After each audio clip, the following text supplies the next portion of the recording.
이사야 49장 15절에 보면 부모는 혹시 자식을 잊어버려도 하나님은 자식을 잃어버리지 않겠다라는 그 하나님의 마음이 있는 것이죠. 하나님을 떠나서 사단의 종노릇하면서 살아가는 그 우리들의 모습을 보면서 하나님은 참 가슴이 찢어지는 그런 마음을 가지고 우리를 향한 그런 안타까움을 가지고 있는 것을 알 수 있는 것이죠. 그래서 호세아 11장 8절에서도 보면 내 마음이 내 속에서 돌이켜 나의 국률이 온전히 불붙듯 하도다 이렇게 말씀하고 있죠.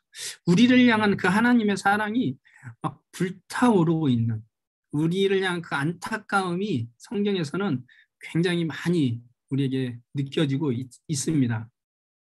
그런 하나님의 사랑, 우리를 향한 긍휼, 우리를 향한 그런 그 안타까움이 이 불붙는 하나님의 사랑이 결국은 어떻게 나타나게 됩니까? 아들을 우리에게 보내는 것으로 나타나게 됩니다. 우리의 죄를 속하기 위해서 자기 아들을 화목제물로 보내셨다. 그래서 화목제물로 삼으셨다라는 걸 알 수 있습니다. 이사야 53장 6절 말씀을 보면 그 아들에게 하나님은 모든 우리의 허물과 죄악을 담당시키셨다라고 말합니다. 그래서 우리가 잘 아는 요한복음 3장 16절에 보면 하나님이 세상을 이처럼 사랑하사 독생자를 주셨으니 이는 그를 믿는 자마다 멸망하지 않고 영생을 얻게 하려 하심이라 라고 말씀하시죠.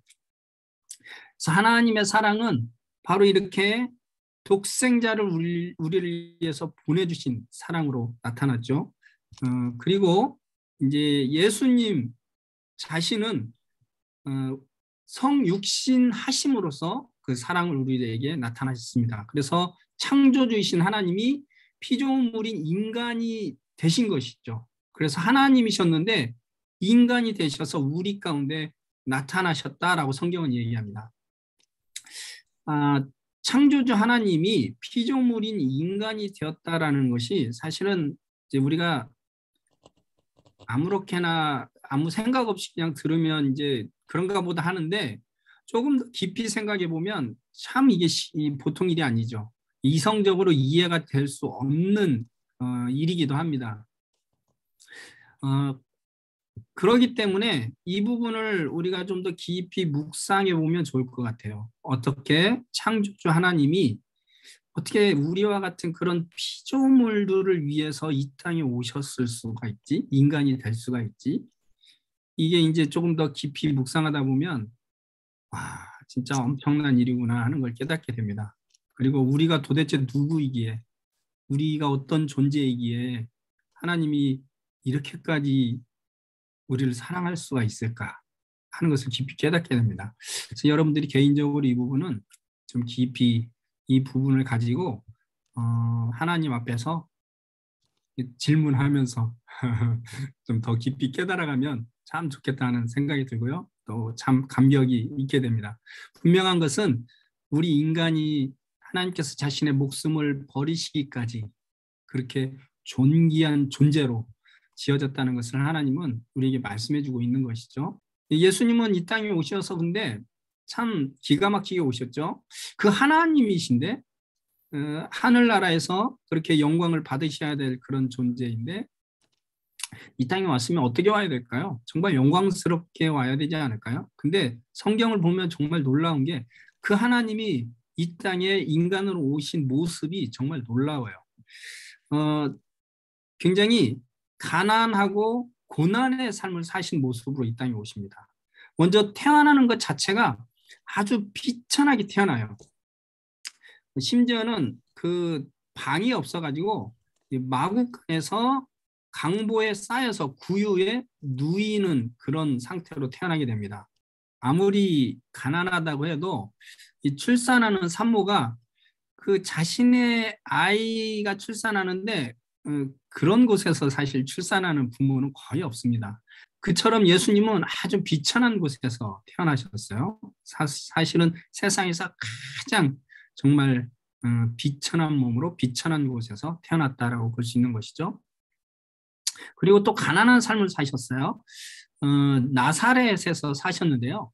나사렛이라는 곳은 이스라엘 중에서도 가장 가난한 사람들이 살았던 곳입니다. 심지어는 이 갈릴리 사람들 자체에게도 멸시를 받았죠.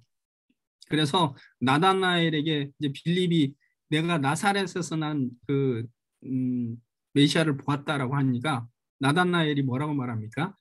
나사렛에서 무슨 선한 것이 날 수 있느냐라고 얘기하죠. 이렇게 나사렛 갈릴리는 굉장히 가난했던 사람들, 그리고 그 사회에서조차도 멸시받았던 그런 곳에서 생활을 하셨어요. 예수님은 가난한 삶을 사셨고요. 그 다음에 또 예수님이 정말 가난하게 사셨다는 것을 볼 수 있는 게 이제 예수님이 이제 법대로 이제 그 할례를 하고 이제 예물을 드리는데 이제 집비둘기 둘로 이제 한 쌍의 집비둘기 둘로 이제 제사를 하려고 했다라고 얘기를 하고 있습니다. 이 산비둘기 한 쌍이나 어린 집비둘기 둘은 이 가난한 사람이 양 대신에 드릴 수 있는 제물이었죠. 그러니까 그 예수님의 부모님이 굉장히 가난한 사람이었다라는 것을 얘기해 주죠. 그래서 양을 드릴 수 있는 형편이 안 되기 때문에 이렇게 산비둘기나 집비둘기를 드리는 그런 사람들이었다라는 것이죠. 그렇게 예수님은 그 가난하게 사셨지만 또 굉장히 고난의 삶을 사셨습니다. 그 사역 가운데 대표적으로 예수님이 하신 말씀이 있죠. 여우도 굴이 있고 공중에 새도 집이 있는데 인자는 머리 둘 곳이 없다라고 얘기합니다.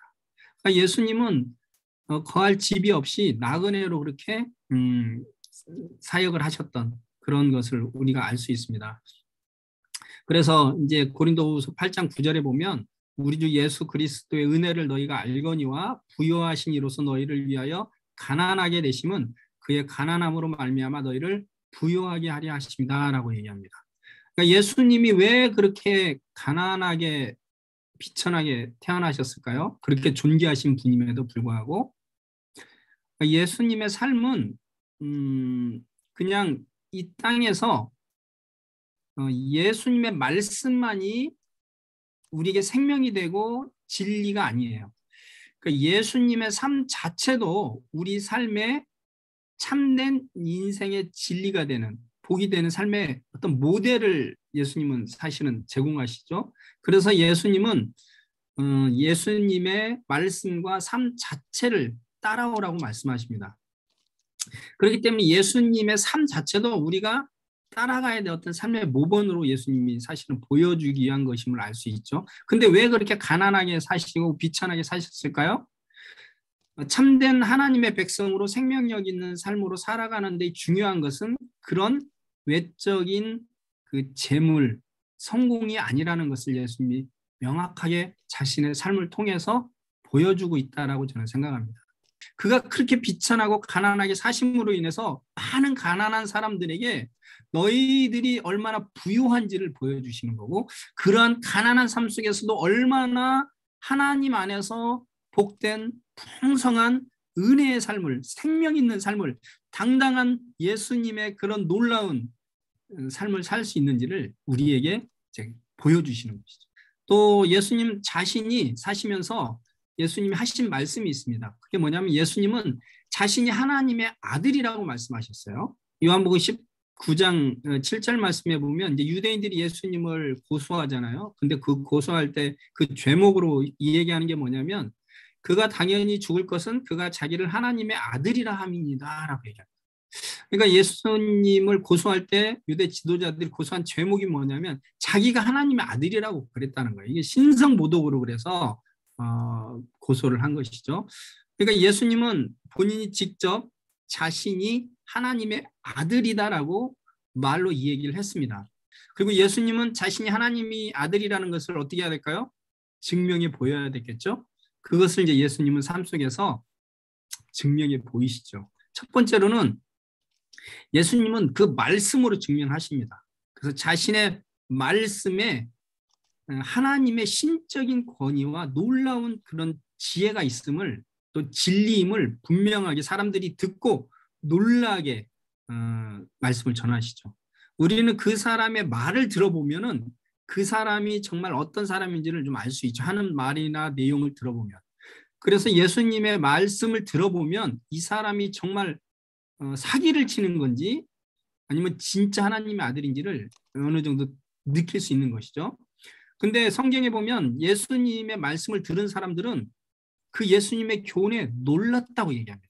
그래서 마가복음 1장 22절에도 보면 무사람이 그의 교훈에 놀라니 이는 그가 가르치는 것이 권위 있는 자와 같고 서기관들과 같지 아니했다라고 얘기하시죠. 누가복음 4장 32절 말씀에도 보면 그 말씀이 권위가 있었다고 얘기해요. 더 놀라운 것은 요한복음 7장 46절에 보면 예수님을 잡아오라고 유대 지도자들이 이제 사람을 시켜요, 아랫사람을. 근데 아랫사람이 예수님을 잡으러 갔다가 그냥 돌아와요. 그러니까 이 지도, 야, 왜 그냥 왔냐라고 하니까 이렇게 대답해요. 그 사람이 말하는 것처럼 말한 사람은 이때까지 없었나이다. 잡으러 간 사람도 느낄 정도로 예수님은 말씀에 권위가 있었다라는 것을 알 수 있는 것이죠. 그러니까 그 당시 랍비들은 뭐 옛날 랍비가 말하기를, 누구 랍비가 말하기를 뭐 이런 식의 권위를 가지고 얘기를 했었습니다. 근데 예수님은요, 나는 너희에게 이르노니 이렇게 말합니다. 너희들이 이렇게 말하는 것을 너희가 들었지? 근데 나는 너에게 말하는데 그거 원래 그런 의미가 아니야. 그러면서 예수님은 이 땅에 오셔서 하나님의 권위로 말씀을 가르칩니다. 율법이 가지고 있는 그 본래 본질적인 의미를 가르쳐 주세요. 그래서 너희들 그때 이렇게 말을 했지만 나는 너에게 이르는데 노하는 자마다 심판을 받게 될 것이고 형제에 대하여 라가라는 자마다 공에 잡혀가게 될 것이고 미련한 자는 지옥불에 들어갈 것이다 라고 이런 식으로 말하는 거예요. 그리고 또 그 모세의 이혼 증서에 대해서 사람들이 물어보잖아요. 그러니까는 예수님 뭐라고 말씀하시냐면 마태복음 17장 9절에 보면 모세는 이혼 증서를 주어서 버리라 명하였나이 왜 그랬나이까? 그러니까 예수님 뭐라고 말하냐면요. 모세가 너희 마음의 완악함 때문에 아내 버림을 허락하였지만 본래는 그렇지 아니하니라. 그러면서 모세의 율법에 본래의 그 의도, 그 취지를 예수님이 말씀하시는 거예요. 그 너희들의 완악함 때문에. 그 당시에는 여자들이 그 물건과 같은 취급을 당했기 때문에 남편에게 버림받으면 어떻게 살 수가 없고 다른 데에 또 결혼을 할 수가 없는 그런 상황에서 그 여인들을 보호하기 위해서 그렇게 썼지만 본래는 그런 것이 아니다라고 얘기하면서 그 율법의 취지를 예수님이 얘기해 줍니다. 뿐만 아니라 예수님은 자신이 하나님의 아들이라고 말씀하신 것을 가지고 놀라운 이적들로 이제 증거를 하십니다. 그래서 예수님은 각종 병들, 귀신을 쫓아내시고 수많은 병들, 앉은 병이 날 때부터 눈먼 자들, 귀신 들린 자들, 심지어는 죽은 자들까지 살리시죠. 또한 무리를 거르시기도 하고 폭풍과 바다도 잔잔하게 하시죠. 그리고 예수님이 사시면서 죽으시기 전에 하신 말씀이 있어요. 그게 뭐냐면 자신은 이제 곧 있으면 죽을 것이다 라고 얘기하면서 왜 죽는지를 얘기합니다. 그 죽는 이유가 뭐냐면 세상 죄를 위해서 우리들의 많은 사람의 목숨을 살리기 위해서 사람의 대속물로 주려고 죽는 거다라고 얘기하죠. 그래서 마가복음 10장 49절이 대표적인 말씀이죠. 인자가 온 것은 섬김을 받으려 함이 아니라 도리어 섬기려 하고 자기 목숨을 많은 사람의 대속물로 주려 함이니라. 그러니까 예수님은 죽기 전에 내가 많은 사람의 대속물로 이제 죽는 것이다 라고 이 죽음을 설명하죠. 왜 설명할까요? 예수님은 미리 자신의 죽음이 무슨 죽음인지를 설명을 하는 것입니다. 그리고 부활할 것이다까지 얘기하죠. 만약에 예수님이 부활하신다면 자신의 말이 어떻습니까?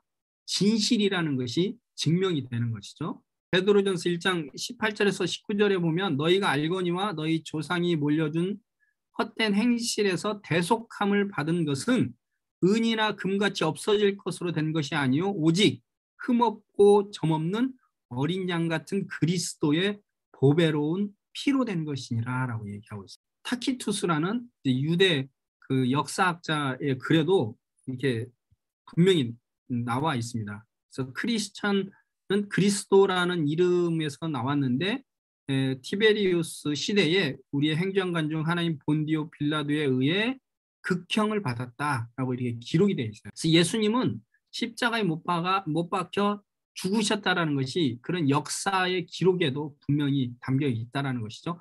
우리가 좀 당대의 그 십자가에 대한 인식이 뭐였는지를 좀 살펴볼 필요가 있는데요. 그 당시 사람들에게 있어서 이 십자가는 굉장히 혐오스러운 것이었습니다. 그래서 로마 세계에서는 이 십자가형이 끔찍하고 아주 역겨운 일이라고 생각되었어요. 그래서 저스틴 자신도 십자가형으로 죽은 사람을 경배한다는 것은 미친 짓이라고 알고 있을 정도였습니다. 그러니까 그 당시 사람들이 생각하는 그 십자가는 정말 끔찍한 거였습니다. 그 십자가형을 그 로마가 이렇게 만든 의도가 무엇이었겠어요? 이 목격자들의 공포심을 유도하기 위한 것이었습니다. 그래서 로마에 반역한 사람들을 이 십자가형으로 죽이는데 그 고통이나 그 끔찍함이 아주 사람들이 보면 말로 할 수 없는 그런 공포심을 느끼게 하는 것이죠. 그래서 한번 반역했다가 십자가형을 당하는 사람을 보면 다시는 그런 생각을 할 수 없을 생각이 들게끔 그렇게 가장 고통스럽게 죽일 수 있는 방법으로 고안해낸 것이 바로 십자가형이었죠. 십자가형은 그냥 가장 고통스럽게, 가장 굴욕적으로, 가장 수치스럽게 이렇게 죽는 그런 사형이었다라는 것을 우리에게 이야기합니다. 예수님은 그런 죽음으로 죽으셨다라는 것이죠. 우리가 그런 십자가의 대속을 통해서 우리가 깨달을 수 있는 것이 이제 세 가지가 있다라고 생각이 들어요. 물론 더 많은 의미들이 있습니다. 그러나 가장 크게 십자가를 통해서 우리에게 말씀하시는 것이 있는데 그거는 바로 죄의 형벌이 얼마나 큰지를 우리에게 얘기해 줍니다. 또한 둘째는 하나님의 사랑이 얼마나 큰지를 또 얘기해 주죠. 아까 말한 것처럼 우리의 가치가 얼마나 큰지를 또한 알 수 있습니다. 그래서 고린도전서 6장에서도 보면 너희는 너희 자신의 것이 아니고 값으로 산 것이다 라고 얘기합니다. 그래서 사도행전 20장 28절에서도 보면 하나님이 자기 피로 사신 교회다 라고 얘기합니다. 그래서 우리는 하나님이 자신의 피로 사신, 자신의 목숨을 지불하고 산 그런 존재가 바로 우리들이다 라고 얘기하고 있어요. 그래서 하나님의 이 사랑 그리고 하나님의 희생 그리고 하나님의 보여주신 그 놀라우신 그 은혜는 하나님의 사랑이 얼마나 큰 것인지도 알지만 내 자신이 얼마나 그렇게 존귀한 자인지도 깨닫게 해줍니다.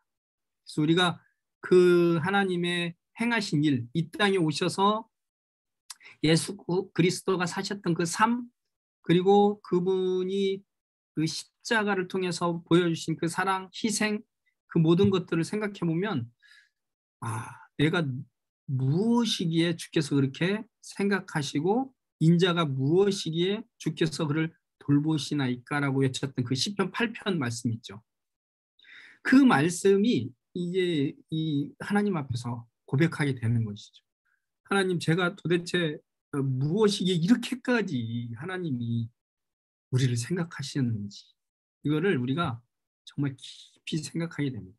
그러면서 정말 하나님의 그 사랑에 감복하고 정말 눈물을 흘리고 정말 은혜에 감사하는 찬양을 하게 되죠.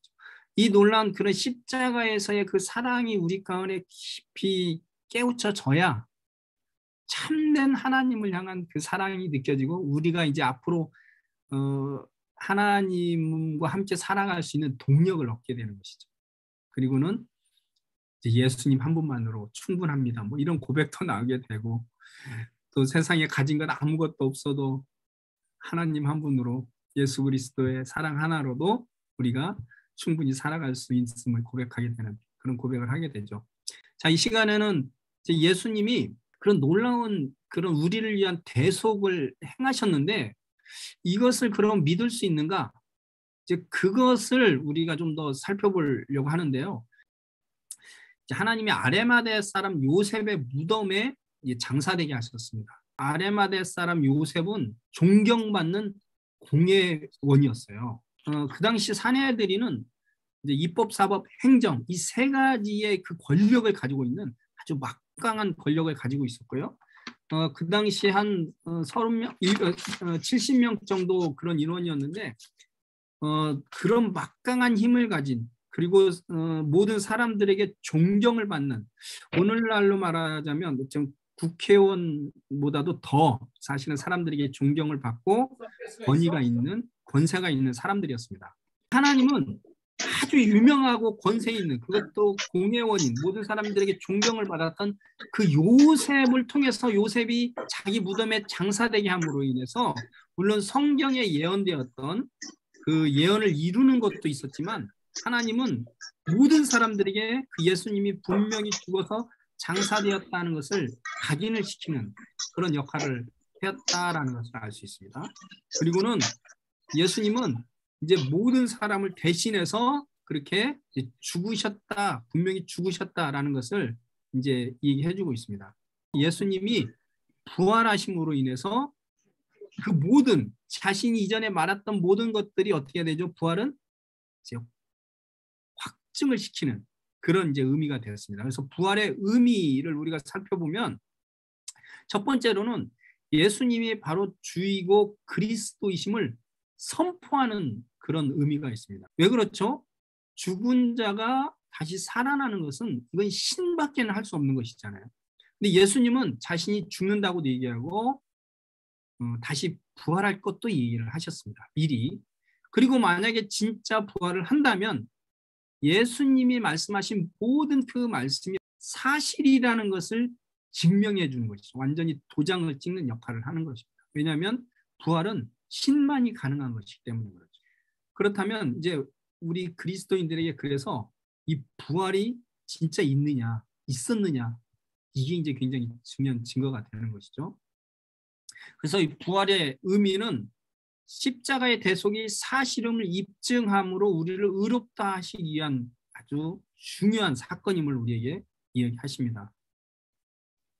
그래서 로마서 10장 9절에서도 보면 하나님께서 그를 죽은 자 가운데서 살리신 것을 내 마음에 믿으면 구원을 받으리라고 말씀하실 정도죠. 특히 바울은 부활이 없다면 우리의 믿음도 헛것이고 우리의 구원도 거짓이다라고 얘기해요. 그래서 이 부활이 있는지 없는지를 우리가 명확하게 살펴보는 것 굉장히 중요합니다. 그래서 성경은 근데요, 하나님이 그 부활이 명백하다는 것을 정말 몇 가지의 그런 증거들로 우리에게 심어 놓으셨어요. 그래서 조금만 정말 이성적으로 합리적으로 우리가 찾아본다면 부활이 정말 있었는지를 한번 연구해 본다면 반드시 확신할 수 있는 증거들을 우리에게 주셨습니다. 그것들을 몇 가지 좀 살펴볼게요. 먼저는 예수님이 부활하신 후에 예수님은 수백 명의 사람들의 목격자를 갖도록 그래서 예수님은 직접 그 모든 사람들이 볼 수 있는 그런 상태로 나타나셨다는 걸 알 수 있습니다. 그래서 예수님은 12 제자들에게 나타났을 뿐만이 아니고요. 고린도전서 15장 3절에서 8절에 보면은 500여 형제에게 일시에 보이셨다라고 얘기합니다. 그러니까 수백 명의 사람들이 예수님을 직접 목격을 한 거예요. 그러니까 예수님은 수많은 사람들이 직접 볼 수 있도록 이렇게 나타나셨다라는 걸 알 수 있는 것이죠. 자, 그래서 한두 사람이면 우리가 거짓이라고 할 수 있는데 뭐 수백 명이 나도 봤다 그러면 어떻게 될까요? 이거는 이제 우리가 보통 법정에서도 두세 명의 증인이 있으면 그것은 사실로 인정이 됩니다. 예수님은 12명도 아니고요. 수백 명의 증인이 있다라고 얘기하는 거예요. 그리고 사도 바울이 얘기합니다. 대다수가 지금 살아있다. 그 사람들에게 물어봐라. 이렇게 얘기하고 있어요. 자, 그 다음에 성경에는 이 부활의 증거를 얘기할 때 최초의 목격자들이 누구로 진술되어 있죠? 복음서에 기록된 예수님의 부활을 최초로 그 목격하고 증언했던 그 최초의 증언자가 누구냐면 여인으로 되어 있습니다. 우리는 그게 뭐 어때서 이렇게 생각할 수 있잖아요. 여인이 최초의 목격자인 게 뭐 무슨 특별한 의미가 있어? 우리가 이렇게 생각할 수 있죠. 근데요, 이게 아주 놀라운 하나님의 이 숨겨진 이 비밀이 들어 있습니다. 이게 바로 예수님이 분명히 증거했다는 분명한 증거가 됩니다. 왜냐하면 여러분 그 당시에 그 여성들은요, 그 증인으로서 인정을 받지 못했어요. 그래서 그 당시에 고대 그 요세비우스의 글에도 보면은 여인의 증언이 인정받게 하지 마라. 왜냐하면 그들의 성은 경박하고 뻔뻔하기 때문이다. 종들의 증언이 인정받게 하지 마라. 왜냐하면 그들의 영혼은 천하기 때문이다. 그들은 이익을 얻을 수 없거나 형벌의 두려움이 아니라면 아마도 진실을 말하지 않을 것이다. 이렇게 얘기해요. 그러니까 여인들의 증거가 받아들여지지 않는 시대였어요. 탈무드에서도 얘기합니다. 여인이 주는 어떤 증거도 인정되지 않는다라고 얘기하고 그들은 증언할 수도 없다라고 얘기를 해요. 자, 그러면 그 당시에는 여인들의 증거가 어떻습니까? 증인으로 인정되지도 않아요. 아무도 인정해주지 않는 시대예요. 근데 복음서에 전부 다 여인을 최초의 목격자로 기록을 해놨어요. 만약에 제자들이 실제로 일어나지 않았는데 그 이야기를 지어냈다면, 예수님이 부활했던 것을 이제 복음서를 이렇게 쓴 사람들이 만약에 지어내서 그 이야기를 썼다면 여러분 절대 하지 말아야 될 것이 있습니다. 그게 뭘까요? 여인을 최초의 목격자로 쓰지 않는 거예요. 왜요? 그 당시 아무도 그 여인의 증거를 받아들이지 않는 시대이기 때문에. 그래서 만약에 그들이 글을 만들어서 썼다면, 예수님이 부활하지 않았는데 그들이 그것을 만들어서 복음서를 쓴 것이라면 절대로 여인을 최초의 목격자로 기술하지 않았을 거라는 거예요. 근데 모든 복음서에는 최초의 목격자로 여자로 이렇게 기록이 되어 있습니다. 그래서 그것은 그 당시에는 그게 인정되지 않았을지 모르지만 후대 시대의 학자들이 보니까 이것이 만들어진 것이 아니라, 복음서가 거짓으로 만들어진 것이 아니라 진짜였다는 것을 증거하는 아주 확실한 증거가 되어버렸어요. 그래서 여인이 최초의 목격자로 기록된 것, 이것은 바로 이 복음서의 기록이 만들어진 것이 아니고 역사적인 사실이라는 증거하는 그런 증거가 됩니다. 그 다음에 제가 지금 PPT는 깜빡하고 준비를 못했는데요. 여러 가지 또 증거들이 더 있습니다. 그게 뭐냐면 예수님의 빈 무덤이에요. 그 무덤이 비어 있다라는 게 왜 그 확실한 증거가 되냐면요. 예수님이 죽으신 지 얼마 안 돼서 3일 후에 예수님이 부활하셨고 바로 제자들이 예수님이 부활했다라고 막 사람들에게 증거를 하기 시작했어요. 근데 만약에 예수님의 시체가 무덤 안에 있었다면 어떻게 하면 끝나죠? 바로 그냥 보여주면 끝나죠. 근데 아무도 예수님의 시체를 보여주는 그런 사람이 없었죠. 유대 지도자들도 없었고 군인들도 없었죠. 유대 지도자들은 그 문을 지켰는데도 불구하고 지키지 못했죠. 그것이 공개되지 않았다는 것은 예수님의 무덤은 빈 무덤이었다는 걸 보여주는 거예요. 그 다음에 또 강력한 증거가 있어요. 그게 뭐냐면 예수님의 제자들이 모두 순교를 했다는 거예요. 그리고 그 당시에 초대교인들이 수많은 사람들이 목숨을 그냥 버렸다는 것이에요. 기꺼이 예수님을 전하다가. 그러면 이것은 제자들이 만약에 예수님의 부활을 만들어낸 것이라면, 거짓으로 한 것이라면, 여러분 거짓된 것을 위해서 자신을 그렇게 다 목숨을 걸 만한 어떤 이익이 있어야 되잖아요. 근데 제자들이 예수님이 부활했다는 걸 거짓으로 증거해서 자신들의 생에 뭔가 유익이 될 만한 게 있을까요? 아무런 유익이 없어요. 예수님의 부활했다는 것을 자신들이 그렇게 목숨을 버릴 정도로 자신에게 유익을 줄 만한 게 없어요. 그런데 모든 제자들이 목숨을 버렸다라는 거죠. 순교를 했다라는 거예요. 그리고 그 수많은 그 당시 초대 교인들이 목숨을 버렸다라는 거죠. 이거는 직접 예수님을 목격했던 목격자들의 증언이 확신이 있었다라는 것을 증거해 주는 것이죠. 사실이었다라는 것을 굉장히 강력하게 증거해 줍니다. 그리고 또 한 사람, 하나님의 신의 한 수가 하나 더 있었습니다. 그게 무엇일까요? 그게 누구냐면 바로 사도 바울입니다. 왜 그렇죠? 사도 바울은 아주 그리스도인들을 아주 가장 앞장서서 죽이려고 했던, 죽이고 그 핍박했던 사람이잖아요. 그렇기 때문에 아주 그냥 유명한 사람이었죠. 그리스도인들을 핍박하는 사람으로 모르는 사람이 없을 정도로 아주 그런 사람이었는데, 그 사도 바울을 어떻게 합니까? 예수님이 직접 사도 바울을 만나시고 나타나셔서 사도 바울을 변화시켜 버릴 거예요. 그리고는 사도 바울이 예수님을 그렇게 핍박하고 예수님을 믿는 사람들을 그렇게 죽이러 다녔던 사람이 어떻게 해요? 예수님이 바로 진정한 우리의 구원자다. 예수님이 하나님의 아들이다. 예수님을 믿어야 구원을 받는다라고 전하는 사람이 되어버린 거죠. 여러분, 이것은 정말 놀라운 일이죠. 누구도 그런 사도 바울의 이런 변화는 진짜 예수님을 만나지 않았다면 일어날 수 없는 변화라는 걸 누구나 알죠. 왜냐하면 가장 그렇게 죽이려고 했던 사람인데. 그래서 사도 바울이 사도행전에도 보면 만나는 사람에게 계속 이 얘기하는 게 뭡니까? 나도 원래는 예수님을 핍박하는 자였다. 근데 예수님을 내가 직접 봤다. 예수님이 나에게 직접 나타나셨다.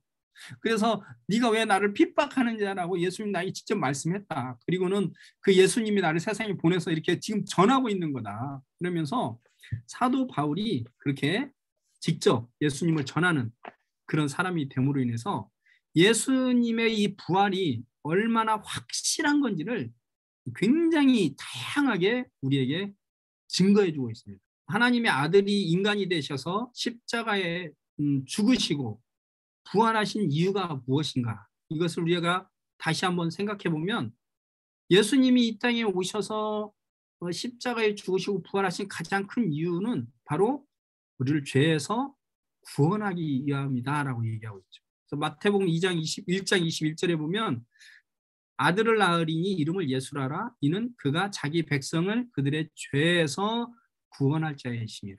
예수님이 이 땅에 오신 가장 큰 이유와 목적을 얘기하시죠. 그게 뭐냐면 죄에서 우리를 구원할 자라는 것이죠. 자, 그렇다면 우리 인간의 상태가 그럼 어떤 상태라는 거죠? 죄에 빠져 있는 상태라는 것이죠.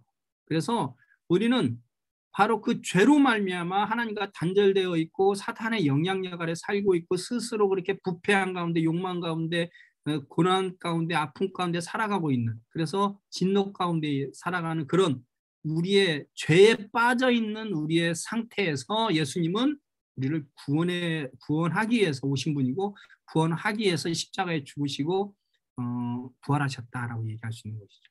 그래서 죄에서 구원했다라는 의미는 세 가지로 우리가 그 의미를 설명할 수 있습니다. 그러니까 성경에서 죄로부터 예수님이 우리를 구원하셨다라고 할 때는 세 가지의 의미가 있는 것이죠. 먼저는 죄로부터 구원했다라고 할 때 그 첫 번째 의미는 죄의 형벌로부터 우리를 구원하셨다는 걸 알 수 있는 거예요. 로마서 8장 1절에서도 보면 예수 그리스도 안에 있는 자에게는 결코 정죄함이 없다라고 얘기합니다.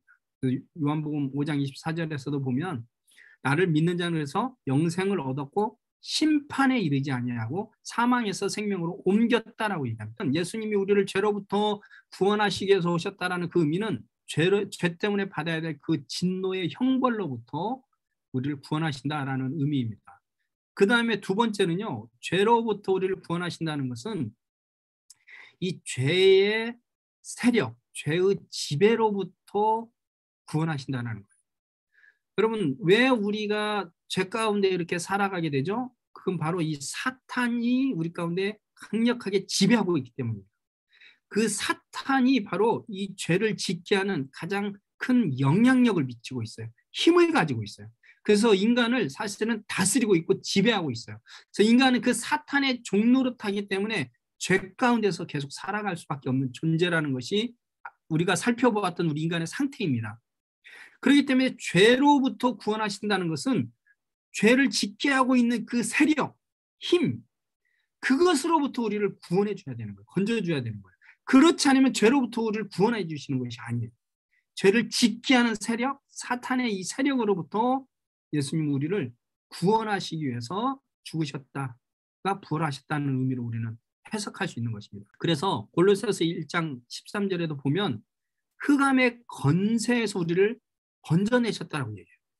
권세, 어둠의 이 힘, 세력. 그래서 우리를 하나님의 나라로 옮기셨다라고 얘기해요. 하나님의 나라는 어떤 나라입니까? 하나님의 통치를 받는 나라. 그 사단의 지배를 받았던 그런 삶에서 하나님의 통치를 받는 그런 상태로 된 것. 이것을 구원으로 얘기하고 죄로부터의 구원을 얘기하고 있다는 것. 사도행전 26장 18절에서도 보면은 그 눈을 뜨게 하여 어두움에서 빛으로 사단의 권세에서 하나님께로 돌아오게 하고 죄사함과 나를 믿어 거룩하게 된 무리라라고 얘기하고 있어요.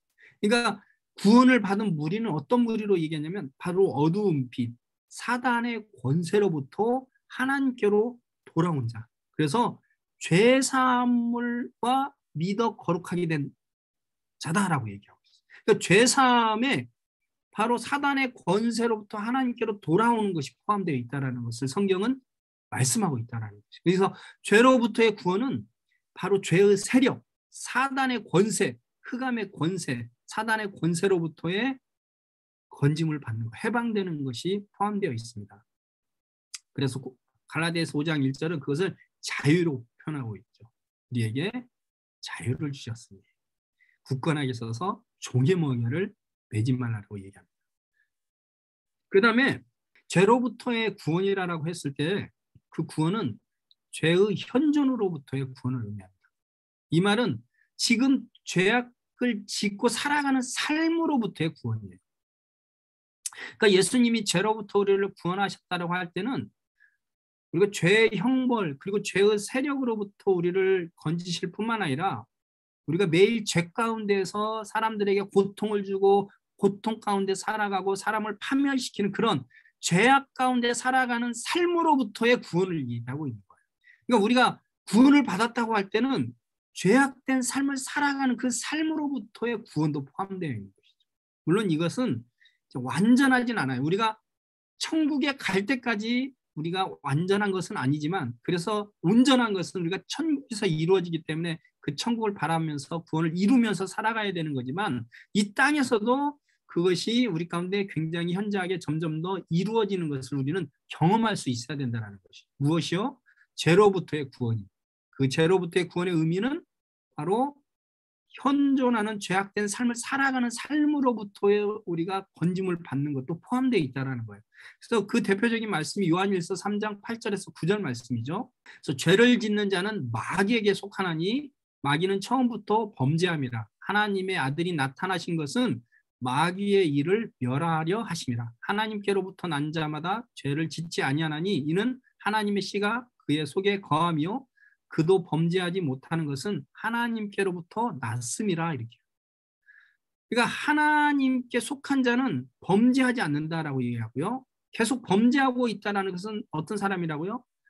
마귀에게 속한 사람이라는 것이죠. 물론 여기서 범죄한다는 것은 우리가 살면서 어쩌다 한 번 지을 수 있는 그런 범죄를 얘기하는 게 아니에요. 현재형을 쓰고 있어요. 그건 뭐냐면 아주 습관적으로 계속적으로 이렇게 짓는 죄를 말해요. 죄로부터 구원을 받은 사람은요, 그렇게 습관적으로 계속적인 죄를 짓는 삶으로부터 구원을 받게 돼요. 그래서 거룩함을 향해서 그리고 선하고 의로운 삶을 향해서 계속 달려가고 살아가게 되고 점점 더 거룩한 삶으로 우리가 살아가게 된다는 것을 성경은 우리에게 말씀해주고 있다는 것이죠. 이제 죄 가운데 살면 평안이 없죠. 두려움과 고통이 있죠. 슬픔이 있죠. 낙심과 절망이 있죠. 그 내적인 상태, 죄 가운데 있는 상태에서 예수님은 어떻습니까?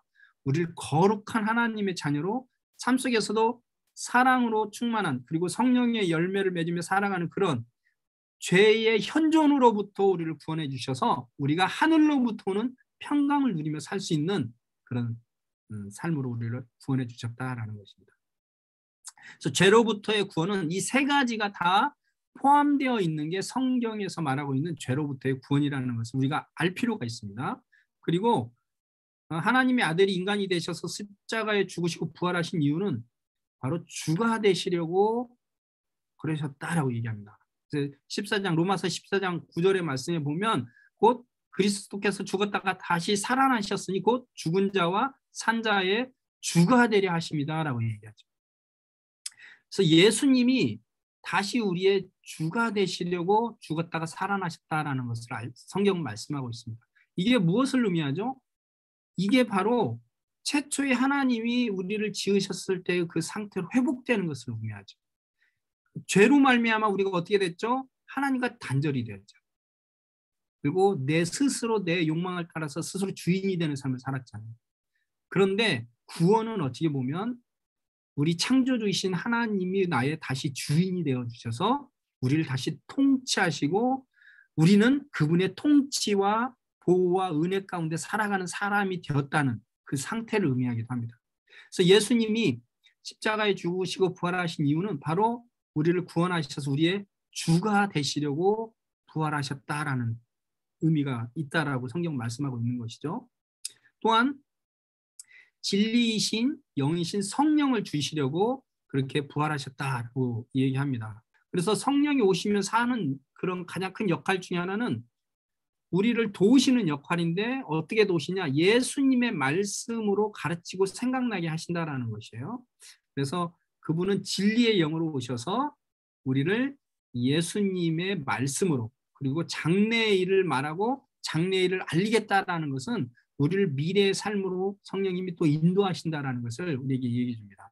그리고 네 번째로는 부활하신 그 이유를 새 생명 가운데 살게 하려고 하셨다라고 얘기합니다. 그래서 로마서 6장 4절에 보면 그가 죽으심과 아빠의 세례를 받음으로 그와 함께 장사되었나니 이는 하나님의 영광으로 말미암아 그리스도를 죽은 자 가운데서 살리심과 같이 우리를 또한 새 생명 가운데 행하게 하려 하십니다. 예수님이 부활하심으로 인해서 우리를 새 생명 가운데 살게 하려 하신다라고 얘기합니다. 그러니까 이 모든 것들이 다 이제 이렇게 보면 연결이 되어 있죠. 어떻게 연결이 됩니까? 예수님이 십자가에 죽으심으로 다시 부활하셔서 우리를 죄 가운데서 구원하시려고 그렇게 죽으시고 부활하셨다는 것이에요. 그 죄 가운데서 우리를 구원하셨다는 것은 죄 형벌과 죄의 세력과 죄 현존으로부터의 구원이고요. 그것은 바로 하나님이 우리의 주가 되셔서 우리를 다스리고 통치하시는 우리의 주가 되려 하심인 것을 얘기합니다. 그리고 그것은 또 성령을 주셔서 성령이 우리 가운데서 도와주시는 그런 상태로 우리를 도와주시려고 구원하시려고 하신 것을 말씀해주고 계시고요. 그것을 새 생명이라고 표현하고 있어요. 그래서 하나님이 우리 가운데 구원하시고자 하는 그 구원은 이 모든 것들이 이게 같이 포함되어 있는 겁니다. 그래서 죄로부터의 구원, 그리고 우리의 주가 되시는 거, 성령이 우리 가운데 거하시는 거, 새 생명으로 살게 하는 거. 이게 사실은 다 같은 것이죠. 똑같은 것인데 그게 다양한 방식으로 우리에게 설명을 해주고 있는 것입니다. 자, 하나님의 해결책을 우리가 좀 살펴보았는데요. 죄에 빠진 인간, 그래서 하나님의 진노 가운데 있는 우리 인간을 하나님이 살리시게 하나님이 하신 그 해결책이 무엇인가요? 하나님은 사랑의 하나님이시죠. 우리를 긍휼히 여기시고 사랑이 크신 하나님의 그 불타는 사랑 때문에 우리를 사랑하신 그 사랑이 어떻게 나타납니까? 예수님의 성육신으로 나타나죠. 그래서 그분은 가난과 고난의 삶을 사셨고 자신이 하나님의 아들임을 직접 말씀하시고 그것을 권세 있는 말씀으로 증거해 주셨고 놀라운 이적으로 증거해 주셨고 또 죄를 대속하여서 죽음과 부활하실 것이라는 것을 미리 말씀하셨습니다. 그리고 십자가에 죽으셨고요. 그리고 부활하셨죠. 그렇게 부활하신 이유, 죽으시고 부활하신 이유에 대해서 성경은 세 가지로 우리에게 얘기합니다. 그가 죄에서 우리를 구원하시기 위해서, 그리고 우리의 주가 되시려고, 그리고 성령을 주시려고, 그리고 새 생명 가운데 살게 하려고 우리에게 죽으시고 부활하셨다라고 얘기합니다.